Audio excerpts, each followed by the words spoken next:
అందరికీ నమస్కారాలు. నిన్న అసెంబ్లీలో ప్రవేశపెట్టిన ఎస్సీ వర్గీకరణ బిల్లు మరియు బీసీ బిల్లును ప్రవేశపెట్టినందుకు గౌరవ ముఖ్యమంత్రి గారికి ధన్యవాదాలు తెలియజేస్తున్నాం. గత ప్రభుత్వం కాంగ్రెస్ ప్రభుత్వంలో లేనప్పుడు మా కాంగ్రెస్ పార్టీ జాతీయ నాయకుడు భావితరాల ప్రధానమంత్రి మా ప్రియతమ నాయకుడు రాహుల్ గాంధీ గారు కాశ్మీర్ నుంచి కన్యాకుమారి వరకు పాదయాత్ర చేస్తూ ప్రజలతో మమేకం అవుతూ చిన్న చితక వ్యాపారస్తులతో మమేకమవుతూ ప్రజల కష్టసుఖాలను తెలుసుకొని ప్రజలకు ఏదైతే అవసరం ఉందో మా ప్రభుత్వం వస్తే దాన్ని నెరవేర్చమని బీసీ కోసం బీసీ డిక్లరేషన్ ప్రకటించిండు. ఆ రోజు ఎలక్షన్ల కన్నా ముందునే ప్రభుత్వం వచ్చిన 15 నెలలలోనే బీసీ బిల్లు పెట్టి 42% బిల్లు పెట్టి తెలంగాణ ప్రభుత్వం శాసనసభలో 42% రిజర్వేషన్ని ప్రకటిస్తూ బిల్లు ఆమోదించింది. ఈ గొప్ప శుభసూచకమైన మన కాంగ్రెస్ ప్రభుత్వం ప్రజల కోసమే చేస్తుంది.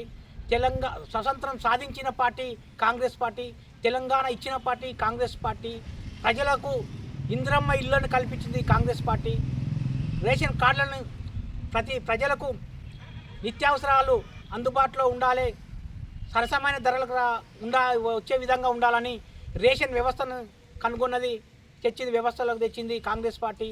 ఈ విధంగా ఎన్నో చెప్పుకుంటూ పోతే అన్నీ తెచ్చింది కాంగ్రెస్ పార్టీ. మరియు ఇప్పుడు చూసినట్లయితే 32 సంవత్సరాల నుంచి ఎస్సీ వర్గీకరణ కోసం ఎంతో ఉద్యమం చేసిన ఉద్యమ నాయకులు అయినా సాధించలేకపోయినరు. ఈరోజు కాంగ్రెస్ పార్టీ ప్రభుత్వంలోకి వచ్చిన 15 నెలలలోపే ఎస్సీ వర్గీకరణ బిల్లు పెట్టి ఎంతో ప్రజలకు మేలు చేసింది. దానికి మన అందరం పార్టీకి కాంగ్రెస్ ప్రభుత్వానికి ఎంతో విధేయతగా ఉండి ఎన్నో ఇప్పుడు మన తెలంగాణ రాష్ట్రంలో ఉన్న ఎస్సీ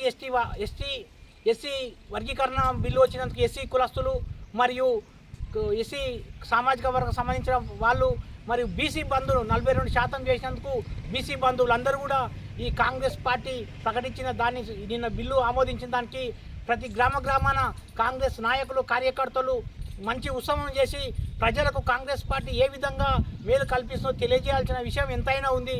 కావున ప్రతి గ్రామంలోని కాంగ్రెస్ కార్యకర్తలు నాయకులు ఇదే నా విన్నపం. మీరు ఖచ్చితంగా ప్రతి గ్రామాన మన కాంగ్రెస్ పార్టీ చేపట్టిన దాన్ని తెలియజేస్తూ మన ప్రభుత్వం చేపట్టిన స్కీములను పదే మన ప్రజలకు తెలియజేయాల్సిన విషయం ఎంతైనా ఉంది. కావున మరీ తెలియజేస్తున్న కాంగ్రెస్ కార్యకర్తలకు నాయకులకు పేరున కంపల్సరిగా ప్రతి గ్రామాన మన ముఖ్యమంత్రి గారిది, మన కాన్స్టిట్యున్సీ ఎమ్మెల్యే గారిది, మన ఎమ్మెల్యేల గారి ఫోటోలు పెట్టి కంపల్సరీ పాలాభిషేకం చేయాల్సిందిగా నేను పేరున తెలియజేస్తున్నాను. చేయని నిన్న పార్లమెంటులో మన తెలంగాణ ప్రకటించిన దాత మన తెలంగాణ తల్లి సోనియా గాంధీ గారు కూడా 100 రోజుల పనిని 150 రోజులు పెంచుతూ వారికి 400 రోజులు ఒక రోజు 400 కూలి కట్టించాలని ఒక ప్రతిపాదన కూడా పెట్టింది. కాంగ్రెస్ పార్టీని స్థాపించినప్పటి నుండి గాంధీ కుటుంబం, నెహ్రూ గారి కుటుంబం ప్రజల కోసమే సేవ చేస్తుంది, ప్రజల కోసమే ప్రతినిత్యం వాళ్ళు ఆలోచన చేస్తున్నారు.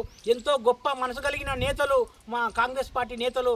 కావున ఇప్పటి నుంచి అయినా బీఆర్ఎస్ పార్టీ కళ్ళు తెరుచుకొని కాంగ్రెస్ పార్టీని విమర్శించే నైతిక హక్కు లేదని తెలియజేసుకోవాల్సిన అవసరం ఉంది. ఎంతైనా 10 సంవత్సరాల ప్రభుత్వం పాలించి మీరు ఇచ్చిన స్కీములను ఎక్కడ కూడా ప్రతి ఒక్క స్కీముని ఫెయిల్ చేసినారు, ఎక్కడ కూడా చేయలేదు.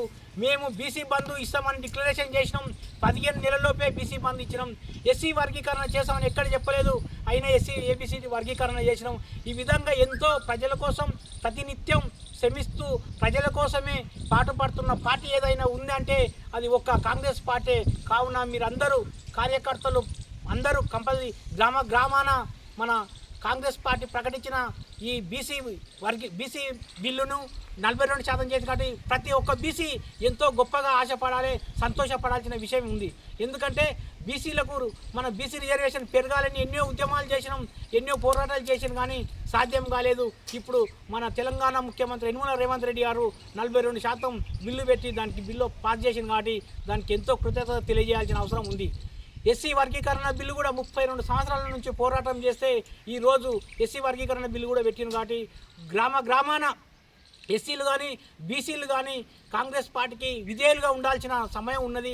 కావున దయచేసి పేరున తెలియజేస్తున్న ఇంకొకసారి ప్రత్యేకంగా మా తెలంగాణ ముఖ్యమంత్రి యనమల రేవంత్ రెడ్డి గారికి, మరియు పెద్దలు మా ఎమ్మెల్సీ దామోదర్ రెడ్డి గారికి, మా ఎమ్మెల్యే రాజేశ్వర్ రెడ్డి గారికి ప్రత్యేకంగా ధన్యవాదాలు తెలియజేస్తున్నాం. జై కాంగ్రెస్. జై కాంగ్రెస్.